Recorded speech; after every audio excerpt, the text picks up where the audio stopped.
how will the future of ophthalmic surgery going to look? What is the future interface of surgeon, machines, our surrounding inside of the OR? This answer is being developed right now.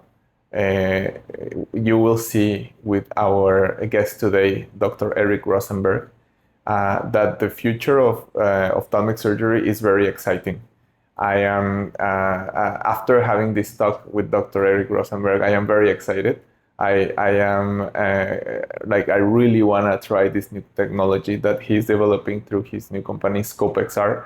And I am very sure that after you watch this chapter, you're going to have also the willingness to have this in your hands in the near future. So without further introduction, I hope you enjoy this talk as much as I did with Dr. Eric Rosenberg. Welcome.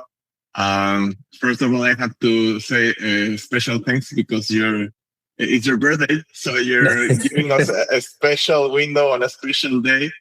I was not aware of it, so I wouldn't. It was a last minute discovery for me. I would give you your time, but thanks a lot for giving us the opportunity on this day, and of course, happy birthday. I'm gonna do a small introduction of you.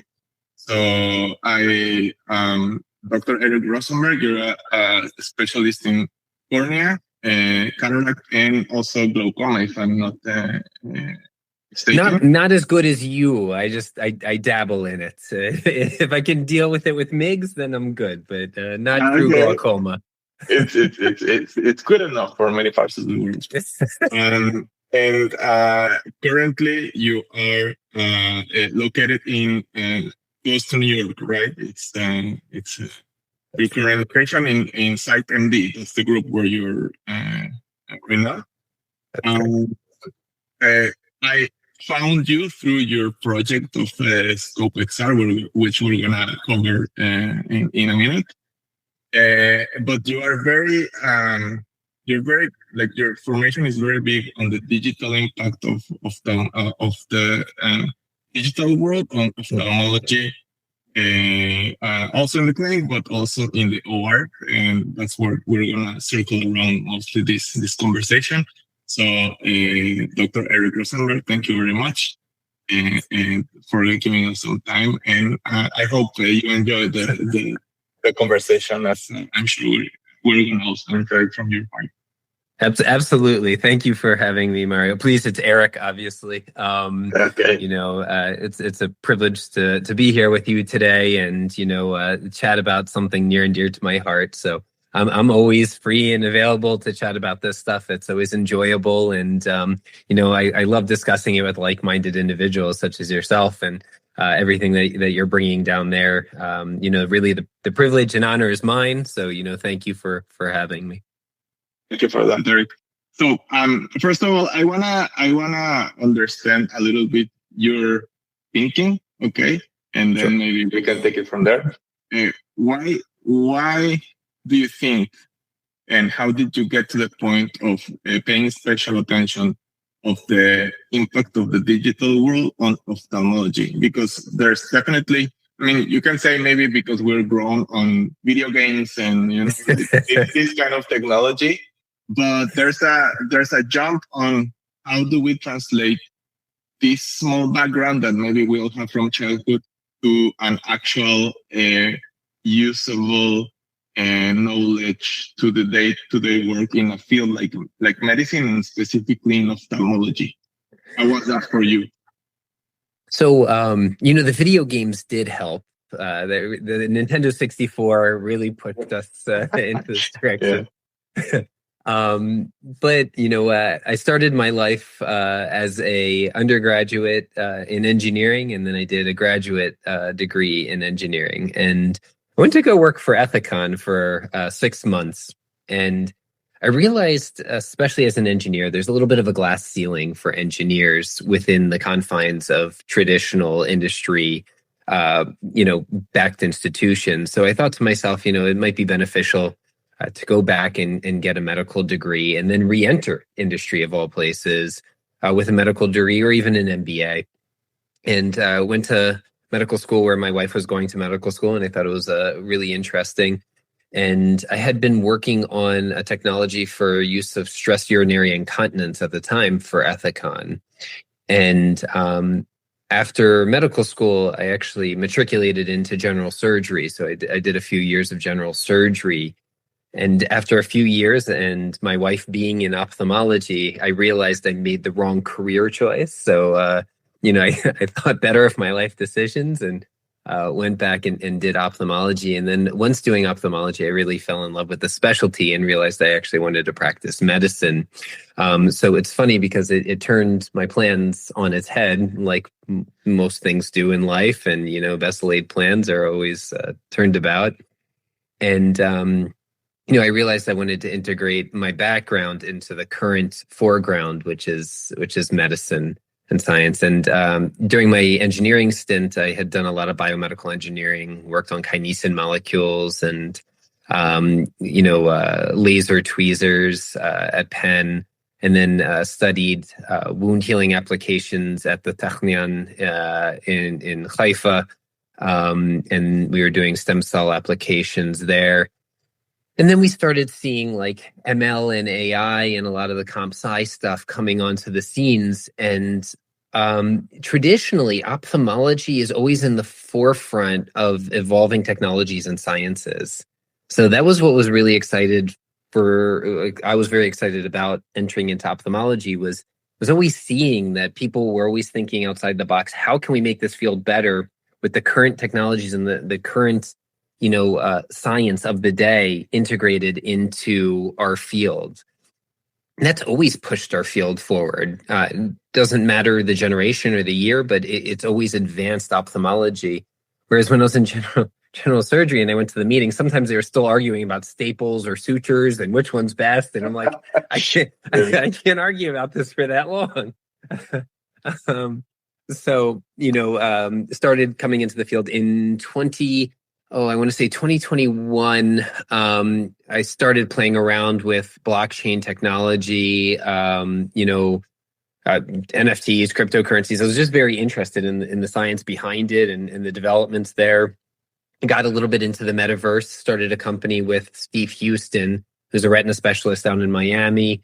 We built this metaverse where actually ophthalmologists from all across the world could come in, and we would actually replay stereoscopic 3D video that was being recorded on our digital microscopes in the metaverse. So no matter where you were, you could be on your couch at home coming in and having an intellectual discussion on a Sunday night, just like this. And we would talk about really interesting cases that we did. And it was really grassroots. There was not much to it. And it was a lot of fun. I think Nas Abreu is down in South America. He was always in attendance with Steve and I. And then you had, these people that were, very forward thinking that would always come in. Ted Lang, Steve Houston, Was that John the Kitchens. Digital Ophthalmic Society? Yeah, so that was in 2022 or 2021 when we created the Digital Ophthalmic Society. And that society, the first meeting we had was in the metaverse. Wow. And we had Ted Lang speak, we had Yannick Leiderman, Rania Habash, and it was just like a lecture series, which was a lot of fun because they were talking about their applications. I remember Yannick Leiderman's like it was yesterday. He created an AI algorithm to be able to paint a grid pattern on the back of the retina, and every time the laser probe would go over a spot that the program deemed is a treatable area, it would automatically enact the laser. So instead of constantly stepping on the pedal, painting those spots, he would just kind of paint. And then as that happens, the program actually knew the line spacing and the dot spacing and then the distance. And it was really interesting.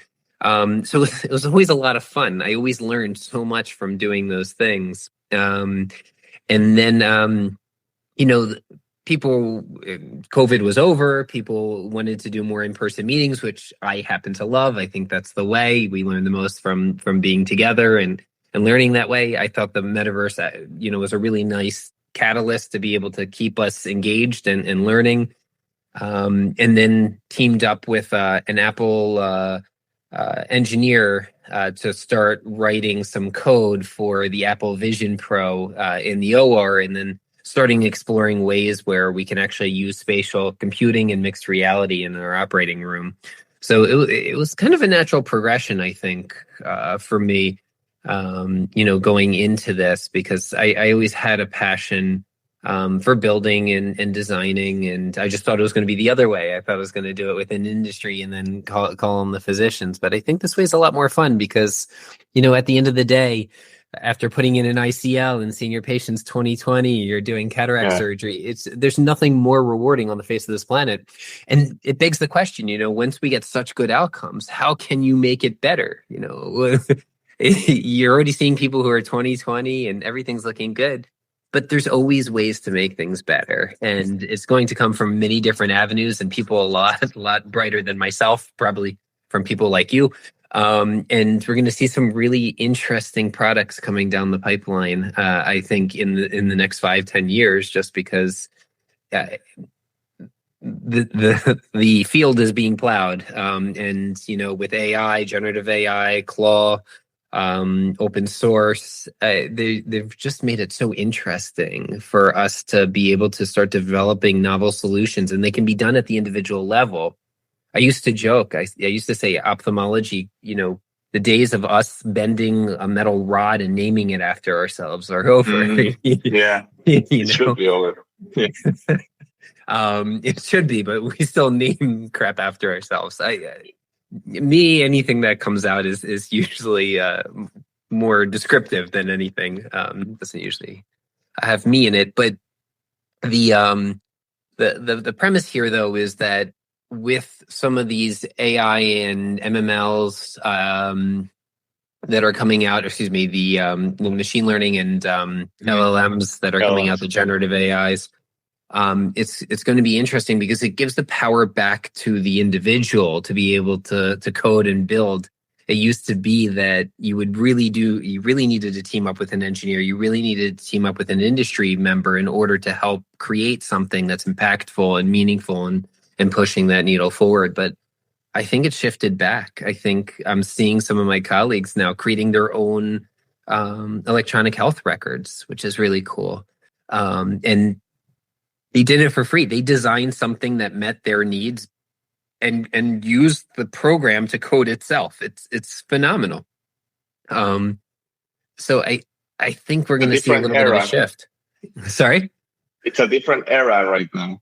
Oh, it's really a different era, and it's really exciting too. And I think it's for everybody. That's what's so exciting about it. This is not unique to you or me or anybody who's quote unquote forward thinking. Anybody can join in the fun. So I think that's exciting too. Definitely very exciting. And if somebody's watching this post-edited and recorded and posted on YouTube video, I'm gonna just share my screen to showcase how did I find you, what video did I find of you, and maybe they're not aware of what you're developing. So just to get everybody on, let me see, which one is it? Okay. This is how I found you, okay? You were playing around like in Jarvis mode, like in Tony Stark mode. And this was like amazing for me. I remember I saw this video and I clicked like play like 4 or 5 times because first I thought it was like I don't know, like an edited AI video or something. No, then I actually saw that you're developing this. So that was so cool for me. Like this, of course, this is, I guess, when you can tell us more now, you're still developing this, but it looks already very, very usable. Like I don't know, you could maybe launch it tomorrow, and it already for me as an ophthalmology surgeon. And I work also with a lot with mix and thinking about the other technologies that maybe other commercial houses are using in their own platforms. Of course, I want to use this tomorrow in one, of course. But this is what are we talking about? So Eric, how is this technology? First of all, how often do you use this? Is this already Every time?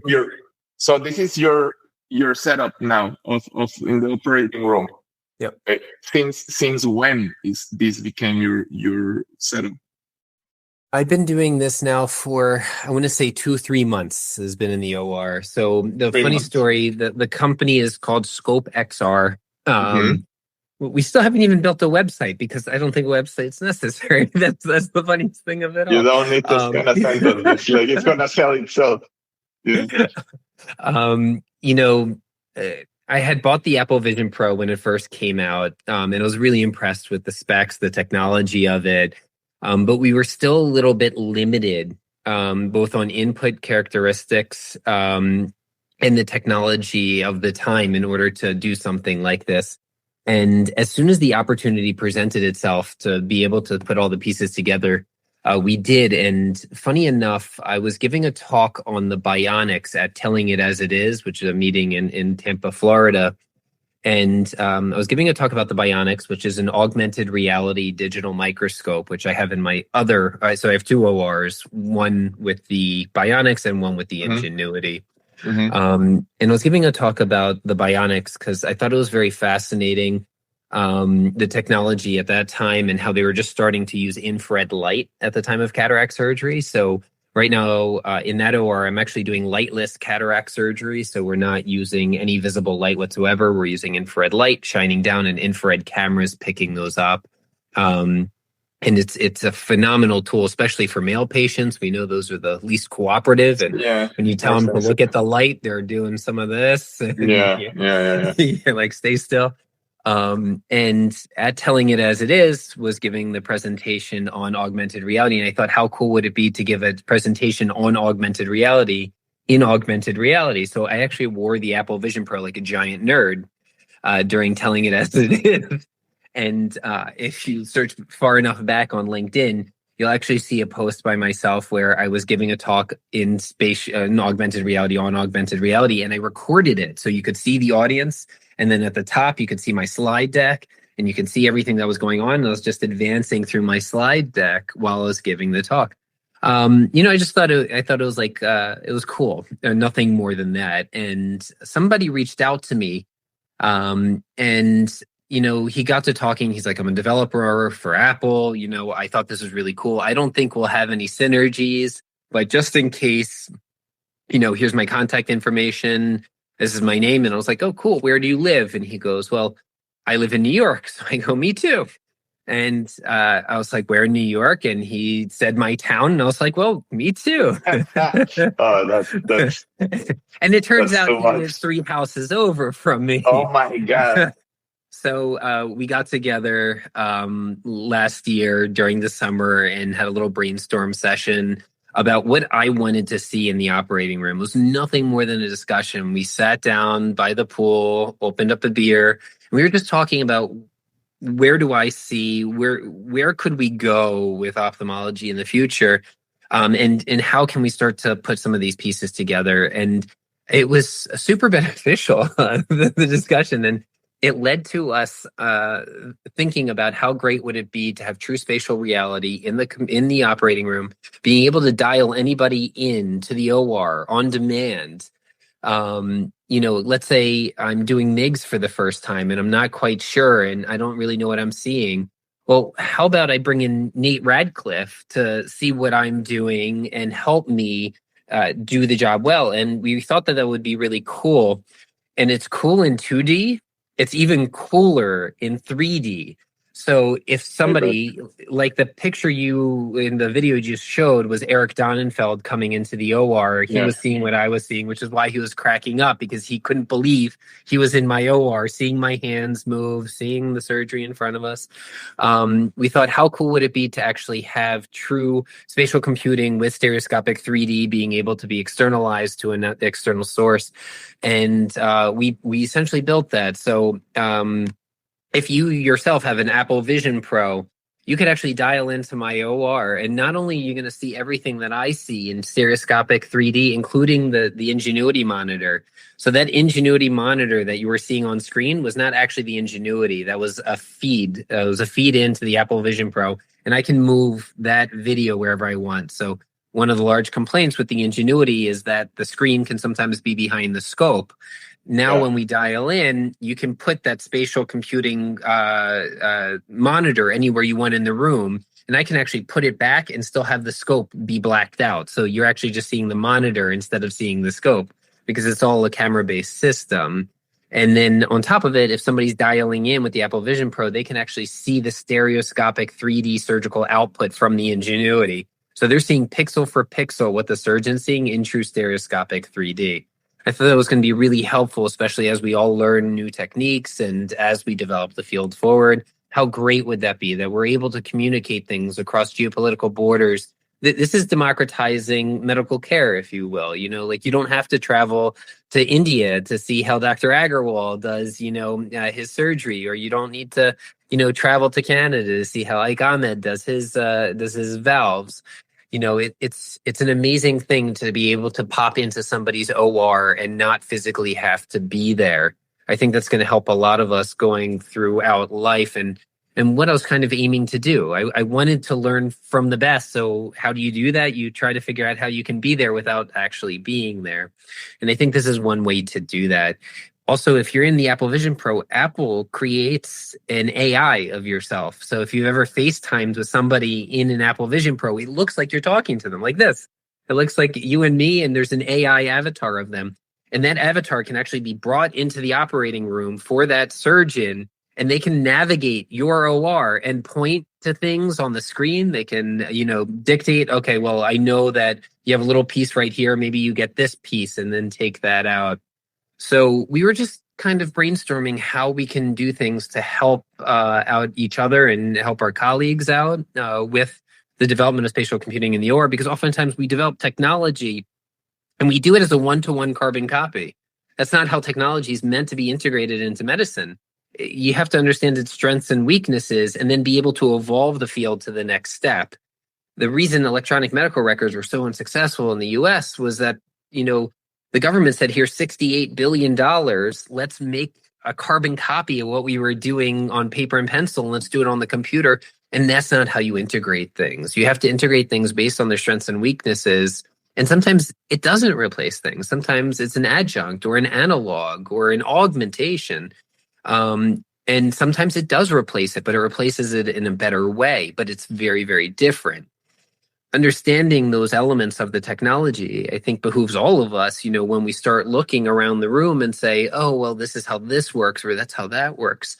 Understanding the benefits and drawbacks of being able to implement something like that, that's what's going to move it forward. So we did a lot of that with the Apple Vision Pro as to seeing how this could actually make what we do, but make it significantly better and redefine what it is we're doing, which makes it exciting, right? Because if I told you, hey, I can give you a headset and it's going to be a one-to-one to the monitor, you would be like, okay, well, I already have a monitor. I don't need that replacement. Now I have something on my head.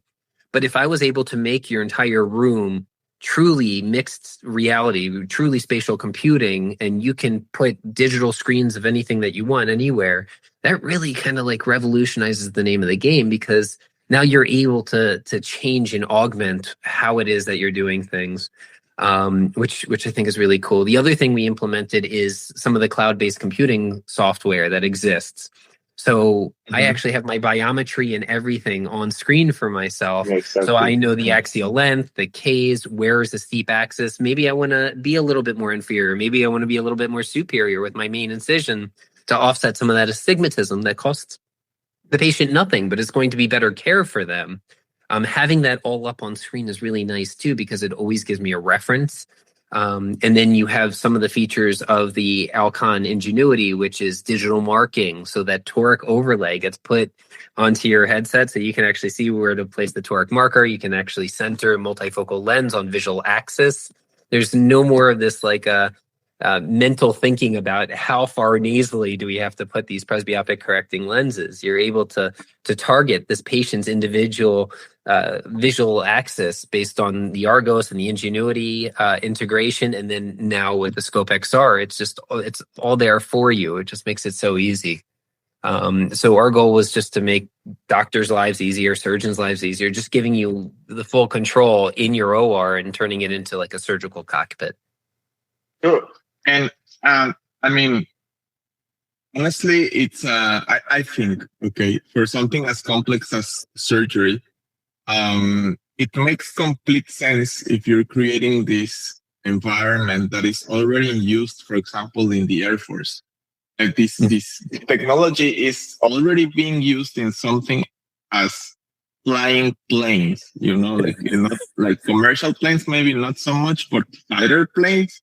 Mm-hmm. They have maybe not exactly that, but this already has proven to be making a high skilled activity and to make it better. So it's sadly first military improves and then everything else.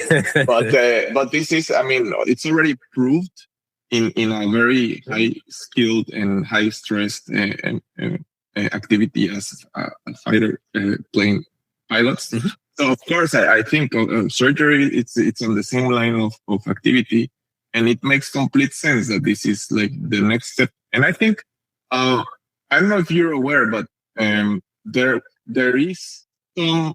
It's not the same because they don't do some live video or something, but I saw something similar of a startup company. Actually, they're from Monterrey, Mexico, from my hometown, but they just have the availability to have for orthopedic surgeons the electric medical records with the availability to put some imaging, maybe to know where they're going to align some bones and stuff like that. So they use, but it's not as complex as live video transmit like what you did. But it looks like our generation is thinking like, man, we need this. We should have this like yesterday. Why are we still doing things? And of course, if places like Mexico were doing it, of course, in other places should already have it right now. So, how is this technology in the 3 months that you are already used to this, and you being I'm pretty sure the only surgeon in the world that is having this experience right now? How is this making? I'm gonna split it maybe in 3 parts. How is you are focusing a lot on the teaching experience? How this is gonna be like, and of course it's gonna be super helpful for teaching experience.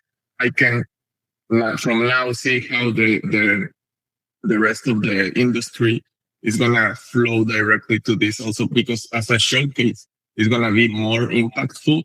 But first, let's talk about your experience.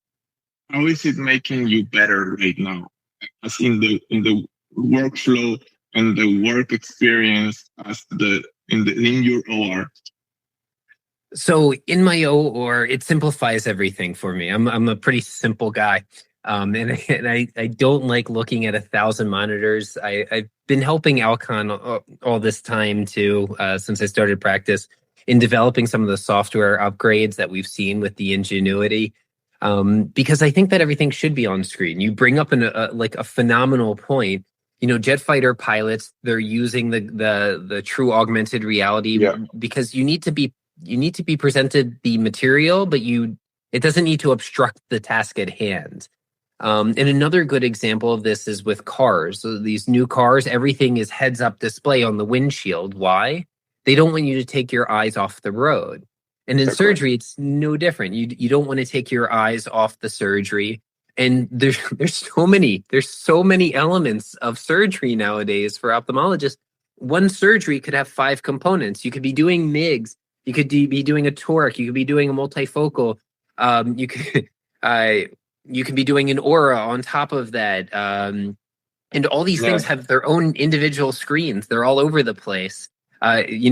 The printout of the paper is going to be over here, taped to the microscope. your aura, which for my OR was always right behind me.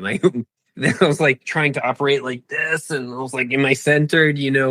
Like how inconvenient is that? We want all these things to be centered. All of this, just in case any other medical specialist or medically related doctor is watching this, all of this that you said is while you're using your left foot to control the microscope, and then you're using your right foot to control the phaco power. So we're like glorified drum players. But that's the truth, I grew up when I was in engineering school. I wanted to learn to fly, so I learned to fly, and it's very interesting. The helicopter pilots always have both hands going and both legs going. When you fly the airplane, it's a lot easier. It's actually a lot more simple. You do have everything going, but usually the feet are for the rudders. There's just so much more to it with a helicopter. So I think flying a helicopter is a lot like, doing ophthalmology. All the hands are going, all the feet are going. You're coupled to the microscope. You're forgetting that you have a fixed point here. All the while, all your screens are everywhere else, but where they need to be. Enter the digital microscope era where things were starting to get combined. And what was really nice about that too is it decreased our dependency on the oculars. So when you do surgery on the Ingenuity, you can actually have a wheelchair-bound patient and not worry about how you're going to sit or position because you are no longer confined to that scope. Yeah. When you have the wheelchair, you have to put your knees underneath, otherwise it won't fit in an eye bed. But if you have a wheelchair, you can't fit your knees under. The scope has to be at a certain finite point away from the eyes. That's a pretty fixed focal point. But with the Ingenuity, you can leave the scope and then you can actually sit back. You could spread your legs, put pedals on either side, and have the scope right in front of you. So each iteration of these digital technologies that are being integrated into our OR is actually freeing us up a little bit. And then this is yet another one where it's bringing everything together along with the Ingenuity, and it's all on screen. So you really don't have to go anywhere else for your information. Everything is right there, and you're not looking around as much. I take more time with it just because I always dial somebody into my OR. You're more than welcome to jump in for the next OR day. I will. Yeah, of course. It's a lot of fun. And then I sit there and I talk, and I do everything I shouldn't do as an ophthalmic surgeon. My OR team yells at me for going too slow. But all in all, it will speed us up because everything is on screen. And it had zero issues. The biggest issue we were going to have with it was lag. Lag was always going to be our biggest issue. And that was one thing that myself and my engineering colleagues, so there's actually 3 of us on this team that have developed this. The engineer that's with us is phenomenal. And we built a program that is about 70 milliseconds of lag. So anything under 100 is really not perceivable by the surgeon. When the first True Vision came out, which was Ingenuity's first name, it was really like 140, 150 milliseconds of lag, and people noticed that. Well, some people noticed it, some people didn't care, some people really cared. But we found that under 100 milliseconds for an operating surgeon is sufficient to be able to do. Now, we're coming into like a little era where we need to make sure that it's compliant and everything else like that. IRBs kind of cover us from that standpoint here in the States. But, as we go down this path, there's going to be a little bit more complexity to all that stuff, unfortunately. But hey, we will do it just like anything else and take it step by step. But I think it's really going to be important to get it into other surgeons' hands coming up, so they can see it, they can feel it, they can tell us, how this could be better, and really start evolving this technology in the OR. But, it hasn't slowed me down a lick other than me talking to people, whereas I didn't used to talk to people into the OR. I would just, move room to room to room. But it's nice. You get all the Apple features that are embedded in it as well. Like you could pull up text messages or emails in between people rolling in and out. You can answer with Siri. It's all integrative platform. And we're also building out another element of this where maybe the surgeon doesn't want to wear the Apple Vision Pro. There's going to be a way that somebody with an Apple Vision Pro externally can dial into the OR, especially if there's a digital microscope, and see point for point what the surgeon is seeing in the room, but they're not going to get that first person view unless, of course, the primary surgeon is wearing the Apple Vision Pro. No, and I've been lately also because of this project, I've been talking with people on the AI side of the development for this ophthalmological environment. And this integration, it also looks very natural and unavoidable. And we should also expect that. I think it's gonna. I mean, I'm sure you're gonna run into that, or maybe you run into it already. For sure. But it's gonna make. So, just a comment about that. I am more hopeful than fearful on this technological advancement. Maybe so. I don't know. Maybe being naive, but I didn't fall into the fear of like we're gonna be replaced. We're gonna be things gonna make us way better. I always think that it's gonna make us like the next Iron Man in real life in OR. And but this is the one clear example in what's coming in the future. How do you think this is already making everything better for the patients?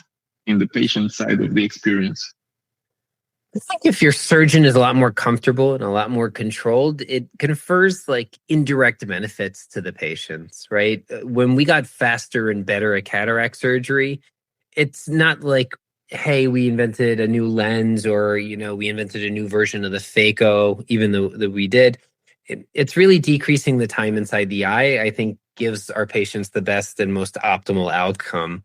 The light microscope is still a light microscope. It's photo bleaching the macula. There's no question about it. And especially in resident cases, we still run the issues with phototoxic maculopathies and, other maculotoxic pathologies that can exist at the time of cataract surgery. And before we were able to really do anything, such as decreasing the light intensity at the time of surgery, we would just assume that, hey, maybe it's because of the phaco, or, maybe it's because of the BSS, or, we looked at, 5 other variables that caused CME and other disorganization pathologies at the level of the macula. But the truth is, light is toxic to the macula. So I think decreasing the time of surgery, both in phaco and in light, and getting the patient in and out and getting them in and out safer, not needing IOL exchanges because we put in an incorrect IOL. These digital technologies allow us to actually take a picture of the eye in the supine position and compare it to one when they were seated at the biometer. So it takes a snapshot in the office and it takes a snapshot in the OR. That's better than any timeout you could ever imagine. It's doing iris registration. You're confirming the name, the date of birth, the eye that we're operating on, which lens we're putting in. All these things are being confirmed on screen. And when you integrate that further into, just a pure digital experience, a pure spatial computing experience, everything is, again, on screen. You're not going to ask for the wrong lens, or maybe even if the patient's name sounds like another patient's name, if the scan doesn't match and the iris registration doesn't occur, you're operating on the wrong patient, and you're going to get less than optimal results. Definitely. We've all been there. We've all put in, a lens that's off, or an incorrect lens that was supposed to be for somebody else. Maybe you got lucky. Maybe it was the same powered lens as it was going to be for that other person. But whatever have you, we're human and mistakes are always made, unfortunately. So I agree with you. Digital technologies are not going to replace us. They're never going to replace us. I think, if they do, we are still far, far, far away from it. How about that? It's not a problem for our generation. Our generation's problem is how to use these technologies to augment better outcome for our patients. And, ophthalmology is, again, one of those fields where I find it very hard to believe that anything will ever, ever, ever replace us. And there's robotics coming out on the scene, and there's other really cool technologies. But again, not going to replace us. There's so many nuances. Anybody listening to this knows that when they were in the OR with more than 10 cases, each one was slightly different. And there's different pitfalls that you kind of skewed away from because you knew what was going to happen based on. And yes, there are going to be systems that are trained to be able to understand and know where those pitfalls are. We're nowhere close to that at the moment. And even if it replaces regular cataract surgery, it's not going to replace complex or glaucoma or MIGS or any of these other things that are technically challenging to do. And if they do, it's going to be because we design it. And guess what? The field's going to evolve to something else where our intellect and our skill are needed. That's just the reality of the situation, which is great. I'm sure that's the way it's gonna go. I just like close to closing the conversation, but I wanna pick your brain a little bit because you have a very specific background and that gives you a very let's call it like particular point of view about what do you see in the future for us as ophthalmologists? As like, I don't know, like how do you think from your background point of view and what you're doing right now and what you know it's happening everywhere, how do you think ophthalmology in the clinic, in the OR, and for the patient point of view, how do you think it's going to look in 20 years, let's say? That's a fun question. I think it's going to look more surgical. Okay. I do think it's going to look more surgical. And that's, I mean, I'm personally okay with that. I'm up for it. You also have confounding variables at play where the population is increasing. The number of us that are being produced is about static, about equal. And I think that we're really going to be needed for our skill set. And you don't exactly have physician extenders being able to replace us like other fields, like emergency medicine or primary care or pediatrics. You know, the physician extenders don't exactly work, I think, in the same way as they would for us. So I think we have one of two options going forward into the future. You either could figure out a way to adequately train more ophthalmologists or ophthalmology-like people to be able to help us with the set need that's going to be in front of us. Or alternatively, you get to leverage technology to be able to position yourselves into where it is you want the field to go and how you want the technology to help you. You know, some of these AI programs with diagnosing diabetes and glaucoma, they're getting to be much better and they're getting to be really good. And even if there's standalone kiosks that are able to kind of be like a first line responder to be able to triage certain pathologies, how great is that? You know, you're decreasing the number of like well-visit 25-year-olds that really have nothing wrong but dry eye. And you're able to kind of channel more of the real surgical, the real medical, the real ophthalmological issues. So in essence, I think we're going to go deeper down our pathological rabbit hole than we've ever been able to do. I think we're going to be seeing more of the less common pathologies and being able to understand them a little bit better because we're treating them more frequently. So that's kind of where I see ophthalmology in the next 5 to 10 years. It's redefining what it is that we see on the day-to-day, which is not a bad thing. And while it's doing that, we can also design things that make what it is we are going to do a little bit easier to navigate. Like interfacing with EHR systems, like, you know, interfacing with all our digital toys that we have in our office and integrating all those. So, you know, I think we are so far from technology replacing us. Radiology, maybe, or pathology, you know. I feel a little bit worse. Not to make anybody nervous, but maybe.